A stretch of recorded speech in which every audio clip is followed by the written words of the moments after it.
por estar acá sentaditos durante este tiempo que hemos estado por acá. Nuestro deseo es compartir lo poco que sabemos nosotros para ir comprendiendo más a este ser que vemos acá, Jesús. Muchas veces hemos tenido, como han dicho nuestros hermanos anteriores, la creencia de que este ser es un ser muy, pero muy alejado de nosotros, está muy distante con nosotros, es un ser inalcanzable.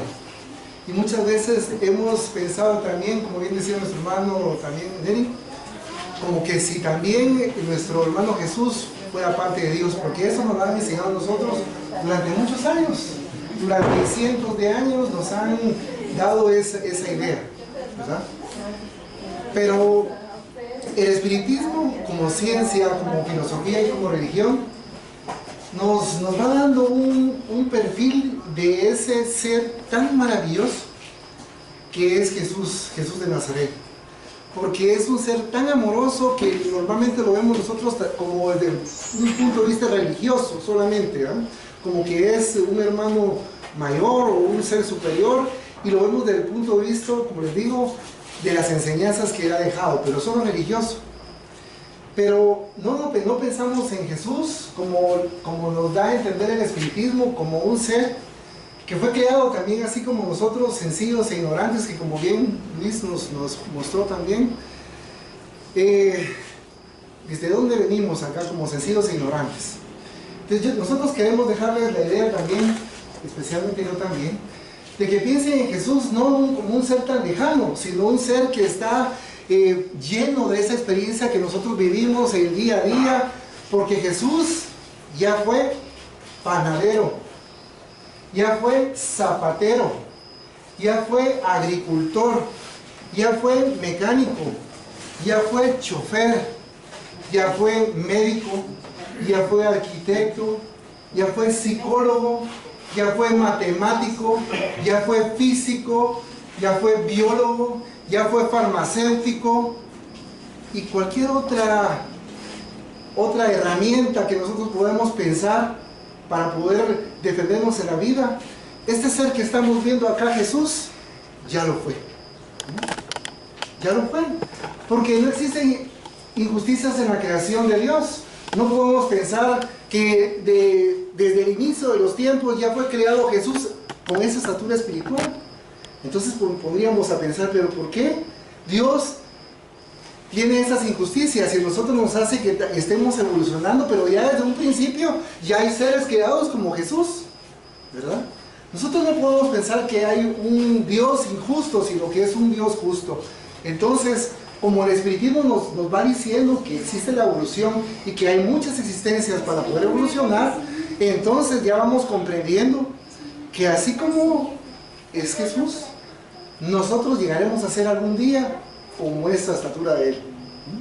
Pero Jesús, como todo va evolucionando, va a ir mucho más adelante. Ya lo decía nuestro hermano por acá, Neri, en cuanto a que él es el encargado de este planeta, ¿verdad?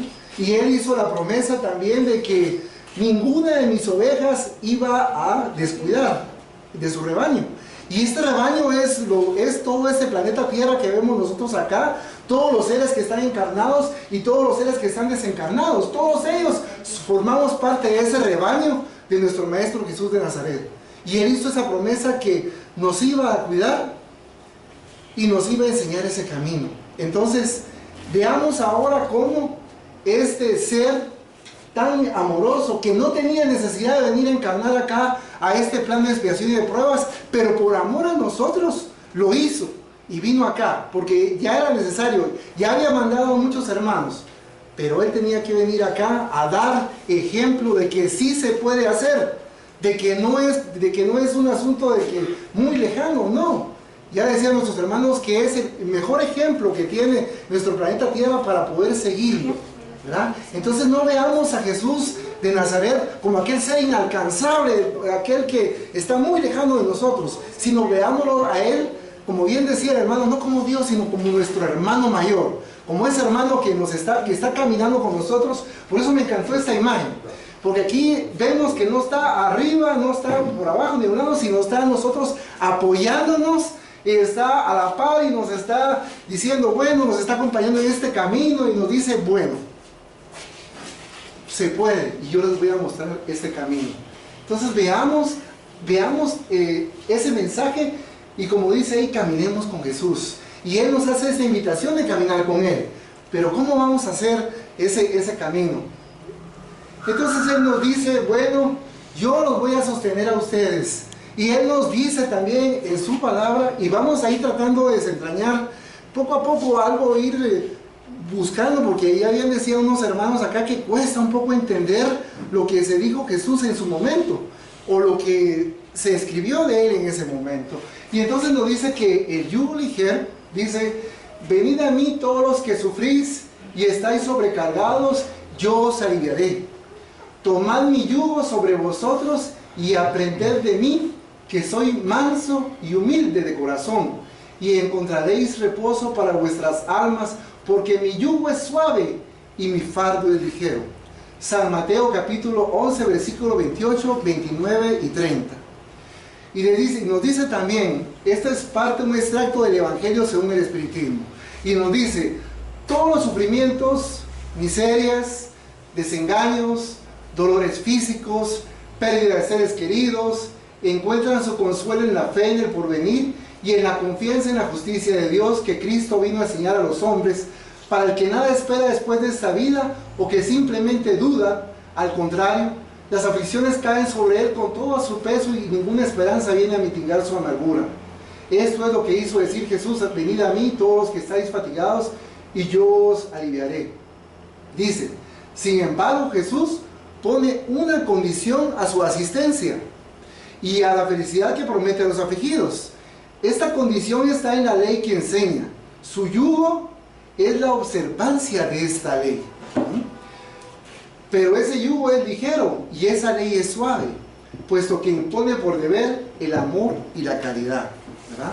Él nos está haciendo esa invitación a nosotros, ¿verdad? Como sus hermanos menores, y está diciendo, acompáñenme hacia nuestro Padre Celestial, porque Él, como bien se decía, yo soy el camino, la verdad y la vida. Y Él nos está dando la idea y nos está dando el sendero y la brújula hacia dónde tenemos que marchar nosotros. Y nos está diciendo con amor y caridad, ¿verdad?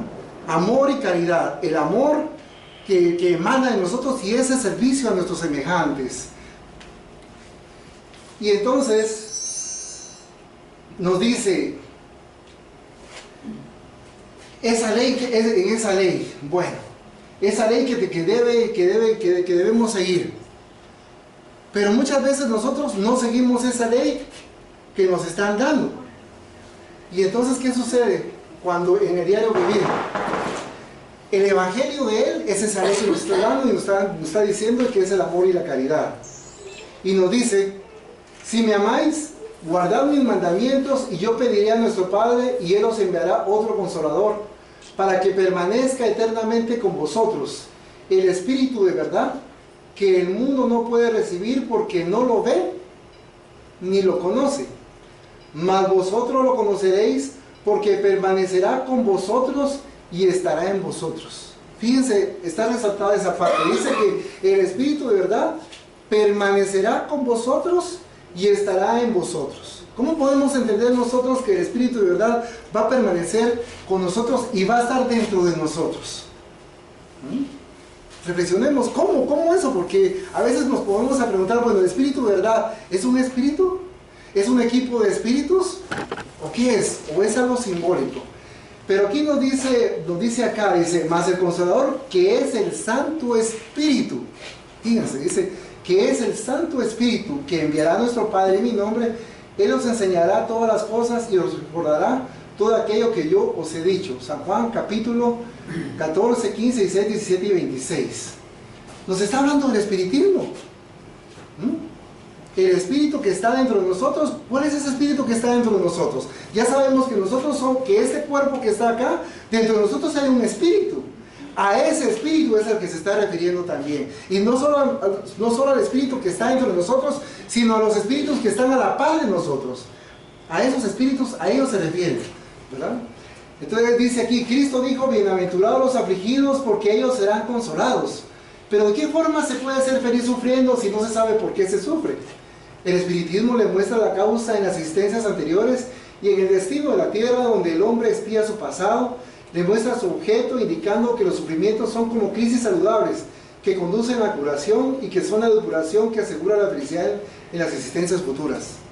Así el espiritismo realiza lo que Jesús dijo del Consolador prometido: conocimiento de las cosas que hace saber al hombre de dónde viene y para dónde va y por qué está en la tierra, llamamiento a los verdaderos principios de la ley de Dios. ¿Verdad? O sea que nos manda aquello. Pero antes de pasar a lo siguiente, quiero llevarlos a una pequeña reflexión a ustedes acerca de esa invitación que nos está haciendo Jesús. No quiero perder esa oportunidad para que ustedes reflexionen en el transcurso de su semana aquello que nos da y que nos abre la luz el espiritismo en ese sentido. Porque Jesús, por un lado, está mandando a cumplir su ley y que se cumplan los mandamientos.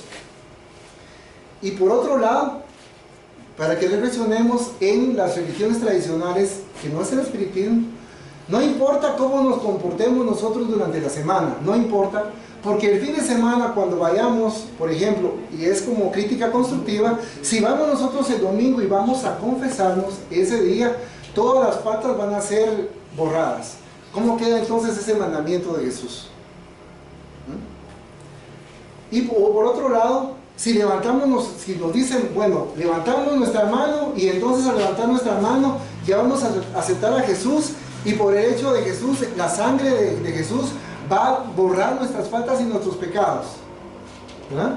Porque esa es otra situación que se nos ha inculcado durante siglos. ¿Cómo quedan esos mandamientos acá? ¿Verdad? Porque por un lado vendría Jesús a estar no imponiendo, sino manifestando su evangelio y sus mandamientos, y por otro lado iba a venir a dejar como podríamos decir, como una válvula de escape, porque dice, no importa, aunque no cumplan mis mandamientos, pero llégate el fin de semana o levanta tu mano y entonces de todas maneras vas a ser salvo. La lógica nos conduce a que no puede ser parte de lo que enseñó Jesús conforme lo que estamos nosotros aprendiendo acá de sus enseñanzas. ¿Vamos así?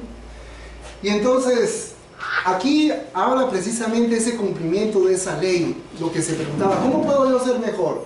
¿Cómo voy a hacer para hacer que el día de mañana yo voy a ser mejor? Y entonces, Jesús nos da eso, dice el mayor mandamiento, dice, los fariseos, sabiendo que él había hecho callar la boca a los saduceos, reuniéronse y uno de ellos, que era doctor de la ley, le vino a hacer esta pregunta para tentarlo: Maestro, ¿cuál es el mayor mandamiento de la ley?